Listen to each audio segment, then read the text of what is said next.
আসসালামু আলাইকুম। আশা করি আপনারা সবাই ভালো আছেন। আপনারা সবাই জানেন যে সাংবাদিক সম্পাদক মাহমুদুর রহমান সাহেব উনি একটি মামলায় জামিন চাইতে গিয়েছিলেন, তারপরে উনি কারাগারে আছেন। এই ঘটনা সবাইকে, আপনাদের অনেককে দুঃখ দিয়েছে, কাউকে ক্ষুব্ধ করেছে। আপনাদের কাছে মনে হয়েছে যে এরকম একটা ছাত্র জনতার বিপ্লবের পর আসা সরকার, এই সরকারের সময় কেন ফ্যাসিবাদ বিরোধী লড়াইয়ের অন্যতম অগ্রনায়ক মাহমুদুর রহমান ভাই কেন এখানে কারাগারে আছেন। তো আমি আপনাদেরকে একটু ব্যাখ্যা করি বিষয়টা। প্রথমেই বলে রাখি, আমি ওনাকে খুবই শ্রদ্ধা করি। এদেশে শেখ হাসিনার যে ফ্যাসিবাদী শাসন ছিল, সেটার বিরুদ্ধে যে লড়াইটা আমাদের, সেটার সূচনা করেছিলেন, বুদ্ধিবৃত্তিকভাবে তিনি সূচনা করেছিলেন, এবং এই জন্য ওনাকে প্রচণ্ড নিপীড়ন, নির্যাতন ভোগ করতে হয়েছে, যেটার সাথে কোনো কিছুর তুলনা হয় না আর কি। তো উনাকে একটা অবিশ্বাস্য, একটা চরম ভুয়া মামলায় ওনাকে ফ্যাসিস্ট শেখ হাসিনা সরকার ওনাকে শাস্তি দিয়েছিল। ট্রায়াল ইন অ্যাবসেন্সিয়া হয়েছিল, ওনার অবর্তমানে শাস্তি দিয়েছিল। অবিশ্বাস্য মামলা একটা, এবং এই মামলার মেরিট নিয়েও প্রশ্ন তোলা যেতে পারে। কিন্তু বিচার কার্যটা সম্পন্ন হয়ে গিয়েছিল এবং ওনাকে শাস্তি দেওয়া অলরেডি হয়ে গিয়েছিল। তো উনি যখন এখানে আপনার বাংলাদেশে আসলেন, আসার আগে কিছুদিন আগে ওনার স্ত্রী, আমাদের শ্রদ্ধেয় ভাবি, ওনার বিরুদ্ধেও একটা অত্যন্ত অগ্রহণযোগ্য ভিত্তিহীন মামলা করা হয়েছিল। তো উনি সেই মামলাতে সাজা স্থগিত করে আপিল করার জন্য আবেদন করেছিলেন। এই আবেদন কিন্তু আইন মন্ত্রণালয় অর্থাৎ আমার কাছে আসে না, এটা যায় স্বরাষ্ট্র মন্ত্রণালয়ের কাছে। স্বরাষ্ট্র মন্ত্রণালয় যখন আমাদের অভিমত চেয়েছে, আমরা ইতিবাচকভাবে এটা দেখার জন্য জোর সুপারিশ করেছি। আমাদের এই সুপারিশের ভিত্তিতে মাহমুদুর রহমান ভাইয়ের স্ত্রীর সাজা স্থগিত করে ওনাকে আপিল করার সুযোগ দেওয়া হয়।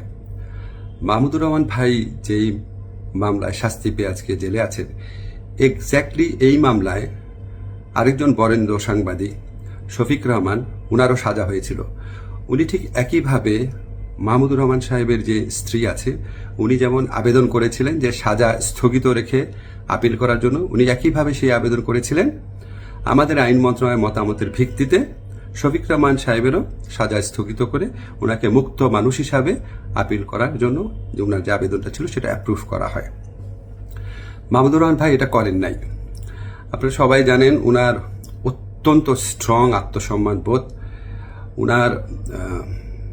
উনি খুব দৃঢ়চেতা মানুষ, খুবই দৃঢ়চেতা মানুষ, প্রচণ্ড দেশপ্রেমিক মানুষ। হয়তো উনার এই সমস্ত ব্যক্তিত্বের কারণে উনি মনে করেছেন উনি কোনো সাজা স্থগিতের আবেদন করবেন না, বা হয়তো যে কোনো কারণে হোক, আমি জানি না, উনি সাজা স্থগিত রেখে মুক্ত মানুষ হিসাবে আপিল করার কোনো আবেদন করেন নাই। ফলে এটা করার কোনো রকম স্কোপ কোনো মন্ত্রণালয়ের, কোনো সরকারের ছিল না। উনাকে যেই আদালত এই ভুয়া মামলাতে উনাকে শাস্তি দিয়েছিল, উনি সেই আদালতে জামিন চাইতে গেছেন। আমাদের ফৌজদারি কার্যবিধিতে আছে, যদি কোনো আদালত কাউকে 1 বছরের বেশি শাস্তি দেয়, ফৌজদারি মামলা যদি 1 বছরের বেশি শাস্তি দেয়, তাহলে সেই আদালত দোষী সাব্যস্ত ব্যক্তিকে জামিন দিতে পারবে না, জাস্ট পারবে না, কোনো স্কোপ নাই। কিন্তু তার চেয়ে যে বড় আদালত, অর্থাৎ মহানগর দায়রা জজের আদালত, সেখানে যদি পরে আবেদন করা হয়, তাহলে সেই আদালত জামিন দিতে পারবে।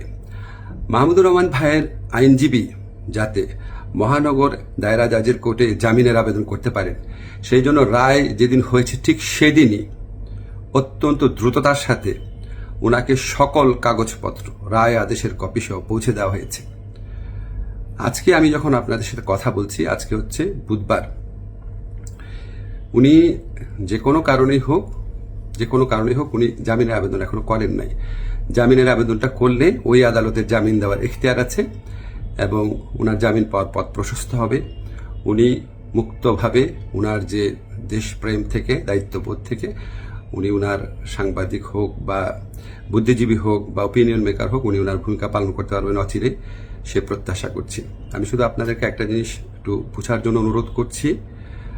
আমি আইন মন্ত্রণালয়ের দায়িত্ব পাওয়ার পর মাহমুদুর রহমান ভাইয়ের স্ত্রী ও সাংবাদিক শফিক রহমান, ওনারা যখনই আবেদন করেছেন সাজা স্থগিত করার, সেই আবেদনে আমাদের মতামতের ভিত্তিতে ওনাদের সাজা স্থগিত করা হয়েছে। মাহমুদুর রহমান ভাই এই আবেদন করলে অবশ্যই আইন মন্ত্রণালয় থেকে ওনার সাজা স্থগিতের জন্য আমরা সুপারিশ করতাম।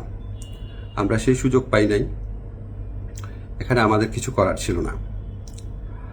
আমরা মনে করি যে মাহমুদুর রহমান ভাই উনি যত তাড়াতাড়ি, আমরা বলতে আমি নিজের কথা বলছি, যত তাড়াতাড়ি মুক্ত হয়ে আমাদের এই দেশ করার যুদ্ধে ওনার জায়গা থেকে নেতৃত্ব দিবেন, তত এটা দেশের জন্য মঙ্গলজনক। আমি আশা করব খুব দ্রুত ওনার জামিনের আবেদন করা হবে, যাতে ওনার জামিনের পথ প্রশস্ত হয়। সবাইকে ধন্যবাদ, ভালো থাকবেন।